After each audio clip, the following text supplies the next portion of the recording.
Hello मेरे प्यारे बच्चों, तो आप सभी का हमारे इस YouTube चैनल मिशन 2 पे आप लोगों का स्वागत है। तो बच्चों, आज हम क्लास 10th का साइंस के क्वेश्चन पेपर को देखने वाले हैं। ठीक है, साइंस का सब्जेक्टिव क्वेश्चन, ठीक है, जो कि आपके आने वाले 2024 एग्जाम के लिए बहुत ज़्यादा इंपॉर्टेंट है। ठीक है, आज इस वीडियो में हम बच्चों क्लास 10th के साइंस का 2023 के क्वेश्चन पेपर को देखने वाले हैं, यानी पिछले साल का क्वेश्चन पेपर। तो आने वाले एग्जाम के लिए ये भी क्वेश्चन बहुत ज़्यादा इंपॉर्टेंट होता है, क्योंकि बहुत सारे क्वेश्चन जो रिपीट किए जाते हैं। ठीक है, तो मैं तो कहूंगा कि 2-3 साल का आप प्रीवियस ईयर क्वेश्चन जरूर कर लेना। ठीक है, 2-3 साल का पिछले साल का क्वेश्चन जरूर करके अपने एग्जाम में जाना।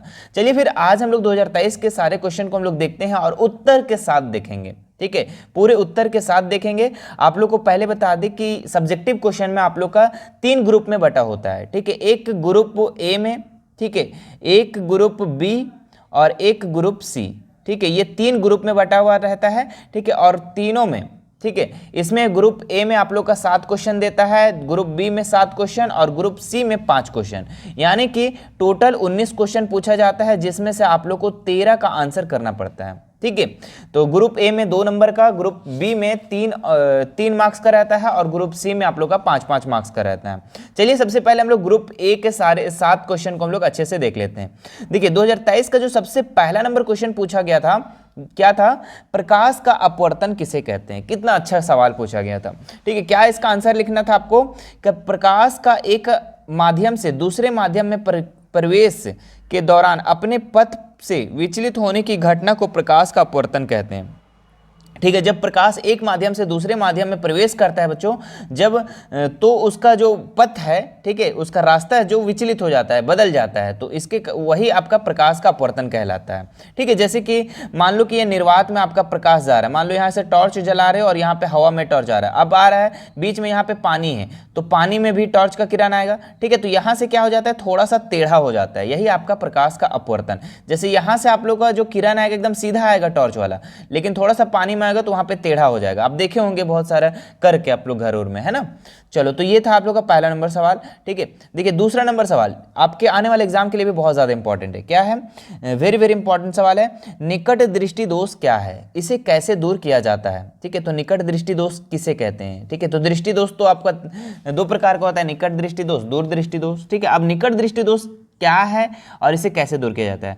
तो इसका आंसर देखो क्या लिखना था। वैसा दृष्टि दोष जिसमें व्यक्ति निकट की वस्तुओं को स्पष्ट रूप से देख सकता है लेकिन दूर रखी वस्तुओं को स्पष्ट रूप से नहीं देख सकता, उसे निकट दृष्टि दोष कहते हैं। सिंपल सी बात है कि निकट दृष्टि दोष में निकट की वस्तु को देख सकता है। ठीक है, बंदा जो है निकट की वस्तुओं को देख सकता है लेकिन दूर की वस्तुओं को नहीं देख पाता है, तो उसे हम लोग निकट दृष्टि दोष कहते हैं। ठीक है, और इसे दूर कैसे किया जाता है? तो इसे अवतल लेंस से दूर किया जाता है। अवतल लेंस का चश्मा लगाया जाता है जिससे क्या होता है, निकट दृष्टि दोष खत्म हो जाता है, दूर हो जाता है। ठीक है, मतलब कि आपको फिर क्लियर दिखने लगे। जैसे कि मेरा क्या है, निकट दृष्टि दोष है, मतलब मुझे निकट की वस्तुओं तो साफ दिखता है लेकिन दूर की वस्तुओं साफ नहीं दिखाई देता है, जिसके कारण हम एक चश्मा लगाते हैं, और वो कौन सा चश्मा है? तो अवतल लेंस। ठीक है, जब भी इस तरीके का सवाल है तो मुझे याद कर लेना। ठीक है, अब देखो तीसरा नंबर सवाल, ठीक है, वेरी वेरी इंपॉर्टेंट है। रासायनिक समीकरणों को संतुलित करना क्यों आवश्यक है? ठीक है, तो देखिए रासायनिक समीकरण का संतुलित करना बहुत ज़्यादा आवश्यक है। ठीक है, चूंकि द्रव्यमान संरक्षण का नियम कहता है, क्या कहता है? द्रव्यमान संरक्षण के नियम के अनुपालन हेतु रासायनिक समीकरणों को संतुलित करना आवश्यक है। ठीक है, तो द्रव्यमान संरक्षण का नियम का अनुपालन करने के लिए हम लोग को क्या करना पड़ता है? रासायनिक समीकरण को संतुलित करना पड़ता है। तो आप इसका ये उत्तर हो जाएगा। 4 नंबर देखो क्या था, आधुनिक आवर्त नियम को लिखिए। ठीक है, तो इसका आंसर आप लोग लिखना है, तत्व के भौतिक एवं रासायनिक गुणधर्म उनके परमाणु के संख्या आवर्त फलन होते हैं। इतना लिख दोगे आपका 2 मार्क्स यहाँ से मिल जाएगा। आगे देखो 5 नंबर जो सवाल था, डीएनए प्राकृतिक का प्रजनन में क्या महत्व है? ठीक है, तो डीएनए का क्या महत्व है ये बताना है आपका प्राकृतिक प्रजनन में। तो इससे यह निर्धारित होता है कि प्रत्येक संतति के पास समरूप डीएनए मौजूद हो। कोशिका विभाजन के बाद साथ ही इसी प्रक्रिया के कारण माता पिता के गुण संतति तक पहुंचते हैं। डीएनए प्रजनन में क्या महत्व होता है कि अगर जिनके पापा, ठीक है, का कोई बीमारी है, ठीक है, शुगर है या फिर कुछ छोटे कद के हैं, ठीक है, या बड़े लंबे लंबे कद के हैं, ठीक है, तो वो क्या होता है कि उसका संतति में उसका जो जितना भी संतति होता है, ठीक है, आने वाला जो पीढ़ी होता है उसका जो गुण है उनके पूरा आने वाले पीढ़ी में चलता है, ठीक है। यही आपका डीएनए का महत्व होता है, ठीक है। यही चीज लिखा हुआ है, माता पिता के गुण संतति तक पहुंचते हैं, ठीक है।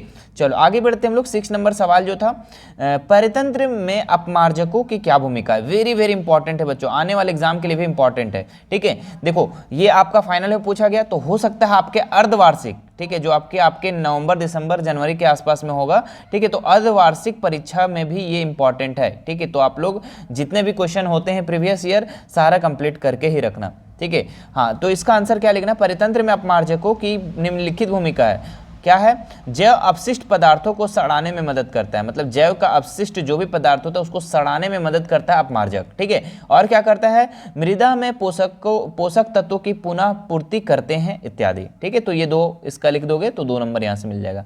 आगे देखो 7 नंबर सवाल, ठीक है। आप लोग स्क्रीनशॉट ले लो, ठीक है, या फिर नोट करते चलना, ठीक है। अगला सवाल है, भूमिगत जल के कोई 2 लाभों का उल्लेख कीजिए, ठीक है। तो भूमिगत जल जो कि आपके नीचे बोरिंग का जल होता है, मतलब भूमि के अंदर वाला जल, तो उसका क्या क्या लाभ है, ठीक है। तो देखो क्या क्या लाभ है, इससे कुछ जल स्रोत जैसे नलकूप कुआं में जल की पुनः पूर्ति होती है, बिल्कुल है ना। नलकूप चापा नल में कुआं में बार बार जल का पुनः पूर्ति होता है भूमिगत जल के कारण, ठीक है। तो ये हो गया। और दूसरा नंबर, पौधों में विकसित वृद्धि में सहायता करता है, बिल्कुल। अगर मान लो जमीन के नीचे पानी ना होता, अगर मिट्टी में पानी ना होता तो क्या पौधा विकसित होता, नहीं होता, क्योंकि जो पौधे लोग हैं, पौधे जितना भी है पेड़ पौधे, वो कहाँ से लेते हैं जल, वो तो जमीन से लेते हैं, ठीक है। तो इसीलिए भूमिगत जल से 2 लाभ आप यहाँ पे लिख लेंगे, ठीक है। अपने से भी जोड़ करके लिख सकते हैं, कोई दिक्कत वाली बात नहीं है। अब आ जाता है हमारा ग्रुप बी, ठीक है। अब आ जाता है हमारा ग्रुप बी। ग्रुप बी में भी देखिए वहां 1 से 7 तक ग्रुप ए में पूछा गया था सवाल, ठीक है। अब ग्रुप बी में आपका 8 से लेके 14 तक पूछा जाएगा, ठीक है। यानी 7 सवाल यहाँ पे भी, जिसमें से आपको 5 प्रश्न का उत्तर देना है, ठीक है। और वो भी 50 शब्दों में लगभग देना है एक प्रश्न का। देखिए अवतल दर्पण एवं उत्तल दर्पण में अंतर लिखिए, ठीक है। तो देखो अवतल दर्पण एक जगह लिख दिए हैं और अवतल दर्पण के जो भी यहाँ पे गुण है वो लिख देंगे, ठीक है। उसके बाद उत्तल दर्पण लिख करके और नीचे हम इसका जो गुण है वो लिख देंगे, ठीक है। दोनों में अंतर हो जाएगा। तो अवतल दर्पण लिख के डैश देंगे और लिखेंगे वैसा गोलीय दर्पण जिसका प्रवर्तक पृष्ठ धंसा होता रहता है, ठीक है। तो उसको हम लोग क्या कहते हैं, अवतल दर्पण। तो बच्चों जिस तरीके से यहाँ पे इस तरीके से जो भी रहता है, ठीक है, मतलब कि प्रवर्तक पृष्ठ जो है बीच में अंदर धंसा हुआ है, ठीक है। देखिए इस तरीके से यहाँ पे धंसा हुआ है, तो इसी को हम लोग अवतल दर्पण कहते हैं, ठीक है। और क्या है, इसे अभिसारी दर्पण भी कहते हैं। तो याद रखना है कि अवतल दर्पण को हम लोग अभिसारी दर्पण भी कहते हैं, है ना। तीसरे नंबर में आप लिखना है, इसके द्वारा बना प्रतिबिंब वास्तविक तथा उल्टा होता है। जब भी होता है इसका जो प्रतिबिंब बनता है, इसका छाया बनता है, जो भी बिंब बनता है, प्रतिबिंब बनता है, वो आपका वास्तविक और उल्टा बनेगा, ठीक है। तो यहाँ पे 3 हो गया। अब यहाँ पे भी उत्तल दर्पण में भी आप 3 ठो अंतर लिख दो। क्या है, वैसा गोलीय दर्पण जिसका प्रवर्तक पृष्ठ उभरा रहता है उसे उत्तल दर्पण कहते हैं। यहाँ पे क्या था कि ये धंसा हुआ था, ठीक है, लेकिन उत्तल में क्या होता है कि ये प्रवर्तक पृष्ठ जो होता है वो आपका उभरा हुआ है। देखो ये इधर क्या है, उभरा हुआ है, ठीक है। बाकी इधर आपका पेंट किया हुआ है, लेकिन ये साइड आपका उभरा हुआ है, देखो इस तरीके से उठा हुआ है। तो इसको हम लोग क्या कहेंगे, उत्तल दर्पण, है ना। इसे अपसारी लेंस भी कहते हैं, ठीक है। तो देखो ध्यान दो, दोनों में अंतर समझना, ठीक है। ये तो आपका ऊपर डेफिनेशन हो गया। दूसरे लाइन में क्या है, इसे अभिसारी दर्पण कहते हैं और इसे क्या बोलेंगे, अपसारी दर्पण कहेंगे, ठीक है। अब यहाँ पे क्या है कि इसका द्वारा बना प्रतिबिंब वास्तविक तथा उल्टा है। तो देखते हैं कि इसके द्वारा बना प्रतिबिंब कैसा रहता है। इसका प्रतिबिंब काल्पनिक और सीधा बनता है, उसका वास्तविक और उल्टा बनता है अवतल का, और उत्तल का काल्पनिक और सीधा बनता है, ठीक है। चलिए 9 नंबर जो सवाल पूछा गया था क्या था, हाँ, और इंपॉर्टेंट भी है, ठीक है, आने वाले एग्जाम के लिए, ठीक है। अर्धवार्षिक हो या प्री बोर्ड हो या फिर फाइनल एग्जाम हो, ठीक है, इंपॉर्टेंट है। सूर्योदय एवं सूर्यास्त के समय सूर्य रक्तदाब क्यों प्रतीत होता है, ठीक है। सुबह, तो इसका आंसर लिखना है, सुबह या संध्या के समय सूर्य के प्रकाश को वायुमंडल की मोटी परत से होकर गुजरना पड़ता है, ठीक है, जिसके कारण कम तरंग दैर्घ्य वाले वर्णों का परिकिरणन पहले ही हो जाता है, लेकिन लाल वर्ण की परिकिरणन अंततः होता है, जिसके कारण सूर्योदय एवं सूर्यास्त के समय सूर्य रक्तदाब दिखाई पड़ता है, ठीक है, प्रतीत होता है। मतलब कि जब सूरज उगता है और सूरज डूबता है तो उस समय जो आपका सूरज है वो लाल क्यों दिखाई देता है, तो इसलिए लाल दिखाई देता है कि उस समय वायुमंडल की मोटी परत से होकर गुजरना पड़ता है सूरज को, ठीक है, जिसके कारण कम तरंग दैर्घ्य वाले वर्ण का परिकिरणन पहले हो जाता है और जो ज्यादा वाला है, ठीक है, जो वो बाद में दिखाई देता है, ठीक है। तो ऑप्शन सॉरी, इसका आंसर आप इतना लिख दोगे, ठीक है। चलो आगे देखते हैं हम लोग 10 नंबर सवाल। हाँ, ये इस तरीके का सवाल बच्चों, ठीक है, इसको कॉन्सेप्ट से याद रखना है आपको, ठीक है, कॉन्सेप्ट से याद रखना है, क्योंकि इस तरीके का सवाल 100% आप लोग का हर एग्जाम में, जब तक एग्जाम होगा 10th बोर्ड तब तक आप लोग का इस तरीके का एग्जाम में सवाल आएगा, ठीक है। क्या है कि संतुलित समीकरण लिखिए, ठीक है, निम्न संतुलित समीकरण लिखिए। तो कैसे लिखना है, देखो 3 सवाल है और 3 नंबर का है, ठीक है, 3 नंबर का। अगर आप तीनों बना दोगे तो 3 नंबर यहाँ से मिल जाएगा। संतुलित कैसे करना होता है कि देखो, जो भी होता है ना, ये तीर जो आप देख रहे हैं, तो तीर के दाहिना साइड और बायां साइड, ठीक है, तीर के दाहिना साइड और बायां साइड दोनों साइड की परमाणुओं संख्या को बराबर करना होता है, और बराबर कर देंगे तो उसी को हम लोग क्या कहेंगे, संतुलित रासायनिक समीकरण, ठीक है। अब देखो फर्स्ट नंबर में देखो, यहाँ पे देखो हाइड्रोजन कितना था, 2 था, यहाँ पे हाइड्रोजन कितना है, 1, ठीक है। तो हम क्या करेंगे, हाइड्रोजन के आगे जब भी लगाएंगे तो तत्व के पहले हम लोग नंबर लगाएंगे, बाद में नहीं लगाएंगे, इधर नहीं लगाएंगे, पीछे, आगे जब भी लगाएंगे तो आगे लगाएंगे, ठीक है। तो हाइड्रोजन 2 था तो हम यहाँ पे लगा दिए 2, ठीक है, हाइड्रोजन हो गया 2, ठीक है। क्लोरीन यहाँ पे 2 था तो देखो क्लोरीन भी आपका 2 हो गया, क्योंकि ये इसके साथ मल्टीपल होता है, ठीक है। तो ये क्लियर हो गया। बी नंबर में आ जाओ, सोडियम H2O, सोडियम हाइड्रोक्साइड और H2, ठीक है। तो देखो सोडियम यहाँ कितना है, 1 है, यहाँ भी सर 1 है, चलो कोई बात नहीं, चलो 1 है, कोई दिक्कत नहीं यहाँ पे। दूसरा देखो हाइड्रोजन यहाँ पे आपका कितना है, हाइड्रोजन 2 है, ठीक है, और यहाँ पे हाइड्रोजन 3 हो गया, चूंकि 2 और 1 3 हो गया, ठीक है। तो इसको बराबर कैसे करें, ठीक है। तो इसको बराबर करने के लिए हम क्या करेंगे ना, हम बराबर इसको करने के लिए इसके आगे 2 लगा देंगे, ठीक है, इसके आगे आप 2 लगा देंगे। देखो यहाँ पे आपका 2 लगा होगा, देखिए 2 लग गया ना, है ना। अब हाइड्रोजन कितना हो गया, यहाँ पे 2 दूनी 4 और यहाँ हाइड्रोजन 3 ही हो गया, तो इसके आगे भी 2 लगा दो। तो अब हाइड्रोजन कितना हो गया, देखो 2 और 2 4, इधर है ना, तीर के दाहिना साइड देखो तो 4 है, और इधर देखो तो इधर भी 4 हो गया, ठीक है। लेकिन सर अब यहाँ पे तो जो सोडियम है ये तो कितना हो गया, सोडियम तो 2 हो गया, यहाँ पे 1 है तो यहाँ पे भी 2 लगा दो, ठीक है। अब ये आपका संतुलित हो गया, मिला लो एक बार, ठीक है, मिला लो। चलो हम नीचे मिला देते हैं। सोडियम कितना हो गया, 2, ठीक है, और सोडियम यहाँ पे भी 2, हाइड्रोजन कितना हो गया, 4, ठीक है। यहाँ पे देखते हैं हाइड्रोजन कितना है, 2 और 2 4, ठीक है।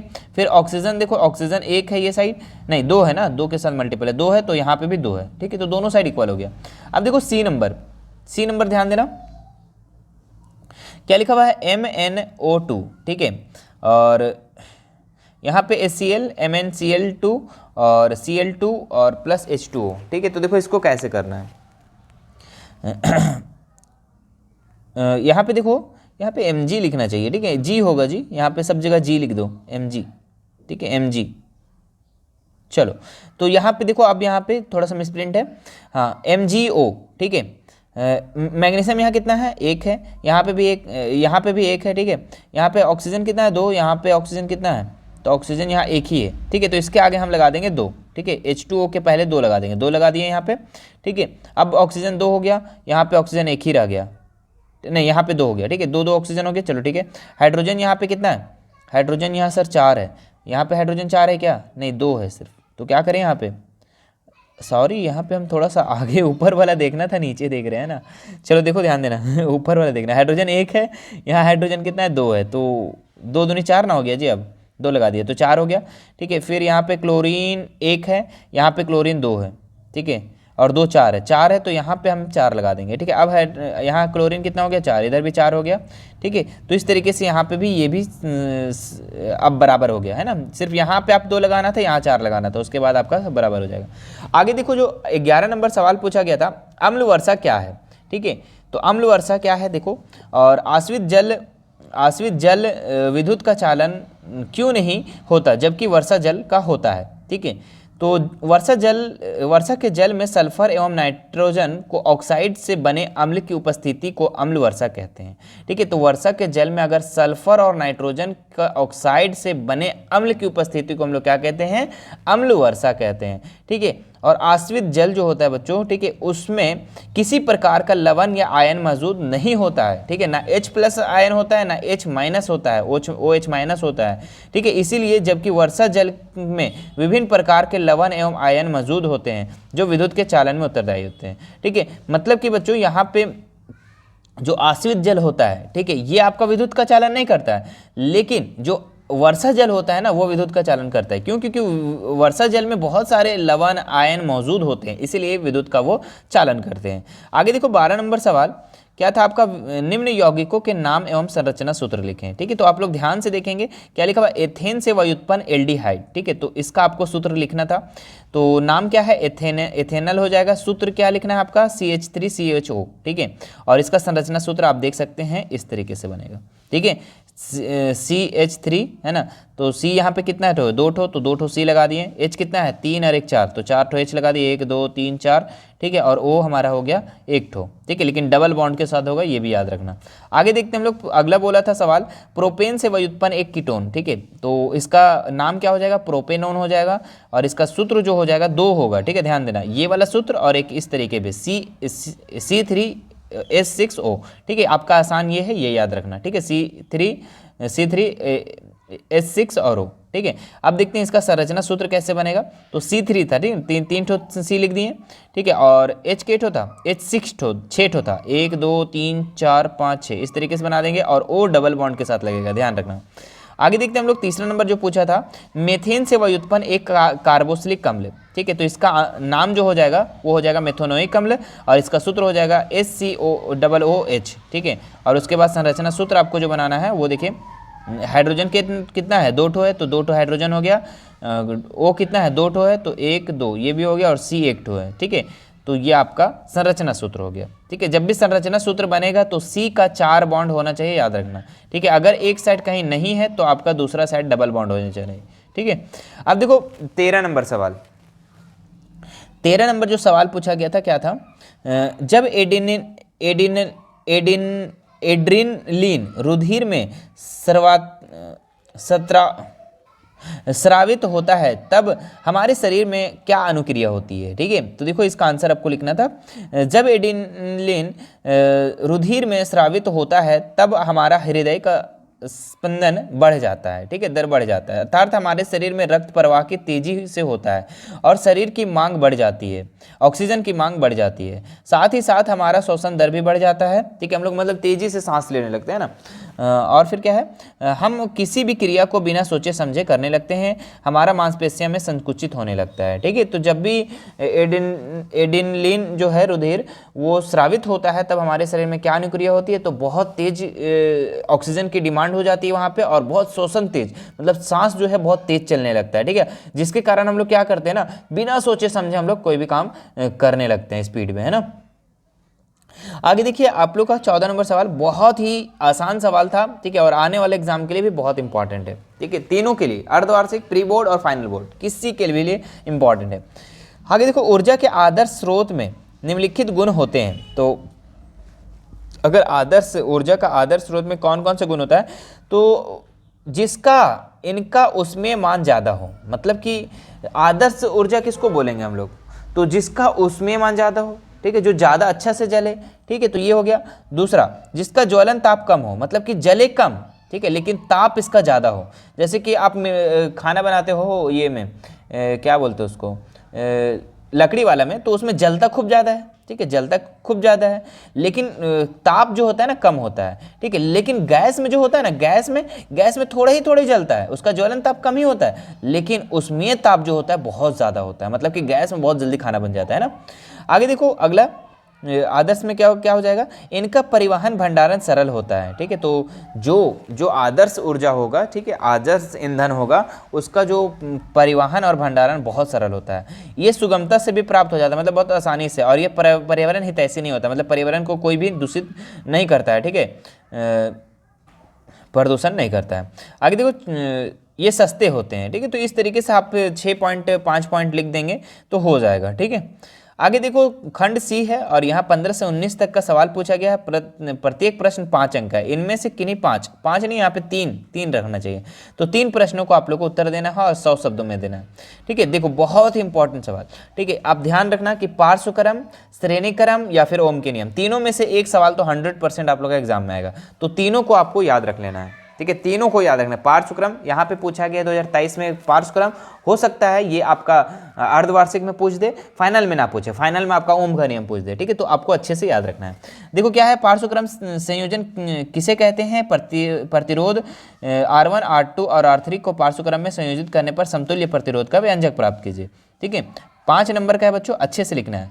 क्या लिखना है? वैसा संयोजन जिसमें प्रतिरोधकों का पहला सिरा एक साथ और अंतिम सिरा एक साथ जुड़ा हो उसे पार्श्व क्रम या फिर समांतर क्रम संयोजन कहते हैं। ठीक है, मतलब कि तीनों जो प्रतिरोध है उसका एक साथ जोड़ देना पहले, है ना, पहला सिरा को, और तीनों प्रतिरोध का दूसरा सिरा, इधर देख रहे हैं जो दूसरा सिरा, इसको एक साथ जोड़ने के को हम लोग क्या कहते हैं? पार्श्व क्रम संयोजन कहते हैं। क्लियर है? अब देखो यहाँ पे इसका प्रतिरोध का समतुल्य निकालना है, एक चित्र बना देना है। इसके बाद देखो 3 प्रतिरोधकों, ठीक है, R1 R2 R3 को पार्श्व क्रम में संयोजित किए। ठीक है, चलो कर दिए। स्विच ऑन करने पर परिपथ धारा I धारा तथा प्रतिरोध I1 I2 और I3 क्रमशः प्रवाहित होगी। ठीक है, तो आप चित्र में देख सकते हैं कि तीनों प्रतिरोध को हम लोग लाइन से कर दिए और इसमें हम लोग को स्विच को ऑन करके धारा इसमें प्रवाहित कर दी, I1 I2 और I3। ठीक है, तो इस चीज़ को आपको लिख लेना है। उसके बाद यहाँ पे ध्यान देना है, हाँ, परिपथ का विभवांतर भी है। ठीक है, तो I, अगर हम टोटल I देखें इसका, है ना, इस परिपथ में हम लोग अगर टोटल I देखें, टोटल I तो क्या हो जाएगा? तीनों को जोड़ देंगे, तीनों धारा का, है ना, I1 I2 I3 को, इसको हम लोग समीकरण 1 मान लेंगे। क्या मान लेंगे? इसको समीकरण 1। ठीक है, अब ओम का नियम लगाएंगे, और ओम का नियम हमारा क्या कहता है? I, है ना, ओम का नियम हमारा कहता है ये भी I बराबर V बटा R, है ना, क्या कहता है? I बराबर V बटा R। ठीक है, अब तीनों में, ठीक है, यहाँ पे कितना हम प्रतिरोध लगाए हैं? तो 3 लगाए हैं। अब तीनों में हम लोग एक एक करके हम लोग यहाँ पे समीकरण बनाएंगे, ध्यान देना। ठीक है, जैसे कि यहाँ पे सबसे पहला में देखते हैं तो I बराबर V बटा R होता है, ये तो पता है आपको। ठीक है, तो समीकरण 2 है आपका ये, और समीकरण 1 तो हम लोग ऊपर मान नहीं लेते।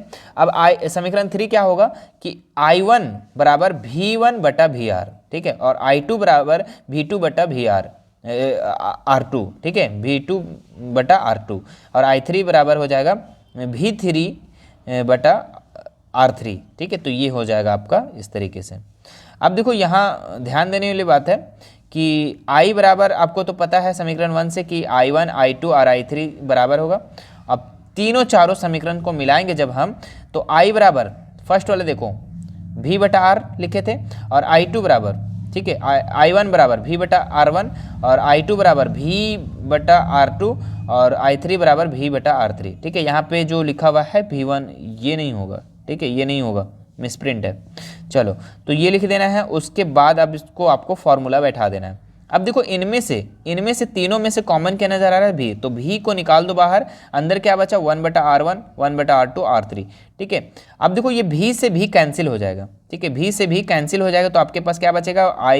1 बटा R, ठीक है, 1 बटा R1, 1 बटा R2, R3। ठीक है, अब ये हो गया, तो बस इतना आप कर दोगे तो यही आपका इसका आंसर हो जाएगा। ठीक है, आप इसको एक जगह कर दे रहे हैं, स्क्रीनशॉट ले लो। देखो यहाँ से ले लो एक बार, और यहाँ से ले लो। ठीक है, इसको मत लिखना, ठीक है, ये गलत है, 1 मत लिखना ना, V1 V2 मत लिखना, बाकी सब लिख देना। ठीक है, आगे देखते हैं हम लोग। 16 नंबर जो सवाल पूछा गया था, क्या है?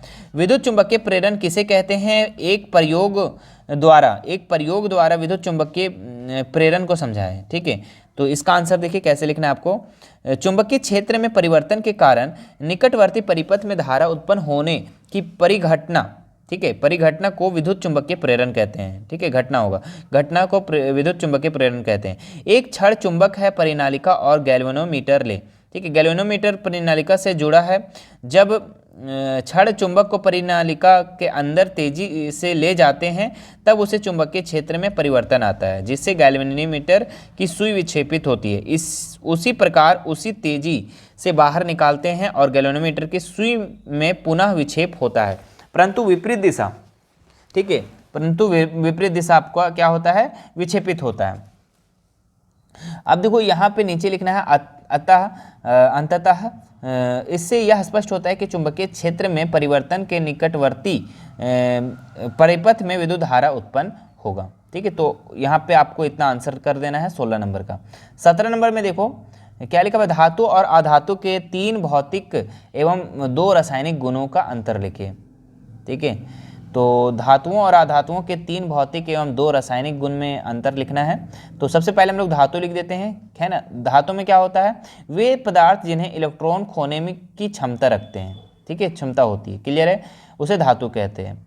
और यहाँ पे आ जाओ, ये विद्युत एवं उष्मा के सुचालक होते हैं। बिल्कुल, धातु जो होता है विद्युत का, ठीक, करंट का और उष्मा का, गर्म का, हीट का, ठीक है, दोनों का सुचालक होता है।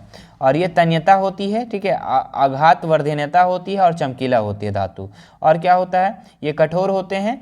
अपवाद में सोडियम लिखा हुआ है, मतलब कि एक ऐसा धातु है जो कि सोडियम जो है वो द्रव अवस्था में होता है, ठीक है, तो ये अपवाद में लिखा है, ठीक है। आगे देखो, ये ऑक्सीजन के साथ अभिक्रिया करके धातु ऑक्साइड बनाते हैं जो क्षारीय प्रवृत्ति के होते हैं, ठीक है। तो आप इतना लिख दोगे तो काफ़ी है, ठीक है। आप इसका आप उदाहरण भी लिख सकते हो, देख लो, है ना। धातु, ये धातु जो है जल के साथ अभिक्रिया करते हैं, ठीक है, ये भी आप लिख सकते हैं। तो 3-3 पॉइंट भी 5 नंबर का है ना। अगर आप 4-4 पॉइंट 5-5 पॉइंट लिख देते हैं तो नंबर मिल जाएगा। धातु में देखो क्या लिखेंगे आप,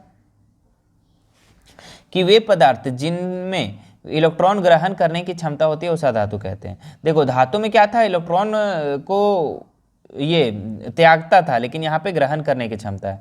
आगे देखो, ये धातु उष्मा के कुचालक होते हैं, ठीक है, उष्मा के क्या होते हैं, कुचालक होते हैं। ये भंगुर एवं निष्प्रभ होते हैं। अपवाद में आयोडीन, ये मुलायम होते हैं, ठीक है, ये क्या होते हैं, अधातु, ये मुलायम होते हैं, ठीक है। अपवाद में हीरा जो है ये कठोर है। ये ऑक्सीजन के साथ अभिक्रिया करके अधात्विक ऑक्साइड बनाते हैं जो अम्लीय प्रवृत्ति के होते हैं, ठीक है। तो इतना आप लिख दोगे। ये जल के साथ अभिक्रिया नहीं करते, धातु जल के साथ। देखिए नेक्स्ट क्वेश्चन 18 नंबर है और बहुत ही आसान है, ठीक है। अमीबा में पोषण का सचित्र वर्णन कीजिए, ठीक है। बहुत बार पूछा गया सवाल है बच्चों, ठीक है, तो इसको ज़रूर अच्छे से देख कर जाना, ठीक है।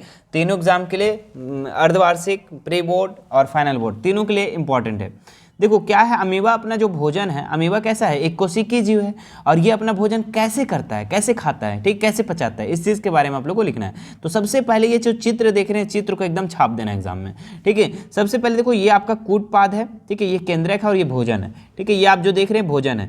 भोजन क्या करता है, अमीबा इसको भोजन को जब देखता है, इसको लगता है कि मुझे खाना खाना है, तो ये अपना यू आकार के बना लेता है। यहाँ पर यू आकार के बनाने के बाद भोजन के जो कण है, कूट भोजन का कण है, उसको अंदर ले लेता है। अंदर लेने के बाद इसको फिर घेर लेता है, ठीक है। घेर लेने के बाद अंदर कर देता है। अंदर करने के बाद जिसको अच्छा लगा वो रखता है, बाकी अनपच चीज को, मतलब जो इसको नहीं खाना है उसको बाहर निकाल देता है, ठीक है। तो इस तरीके से आप लोग का अमीबा भोजन करता है।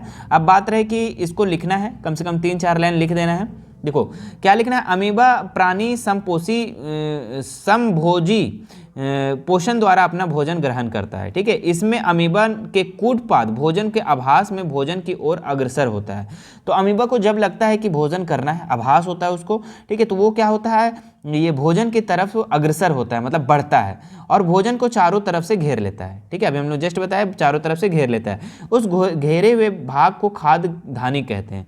मतलब जो कि ये जो घेरा हुआ भाग है ना, घेरा हुआ भाग है जो, ये आपका खाद्यधानी कहलाता है, ठीक है। खाद्यधानी याद रखना, ठीक है, खाद्यधानी कहते हैं। खाद्यधानी में उपस्थित विभिन्न पाचक एंजाइम उस भोजन को पचाते हैं, ठीक है। तो खाद्यधानी में बहुत सारे पाचक एंजाइम होते हैं, वो भोजन को क्या करता है, पचा देता है और पचे हुए भोजन का उपयोग करते हैं और अनपचे भोजन को शरीर से बाहर निकाल देते हैं। सिंपल है, जो बताएं हम चित्र में वही चीज़ को यहाँ पे लिख देना है। अब देखो 19 नंबर जो सवाल था, ठीक है, क्या लिखा हुआ है, अनुवांशिकता क्या है, अनुवांशिकता में डीएनए की क्या भूमिका है, ठीक है। तो माता पिता एवं अन्य पूर्वज के गुण उसके संतति तक संचरण अनुवांशिकता कहलाता है। मतलब कि जो आपके माता पिता में गुण है, वो गुण अगर आप में आ जाता है, ठीक है, तो वो आपका अनुवांशिकता कहलाएगा, ठीक है।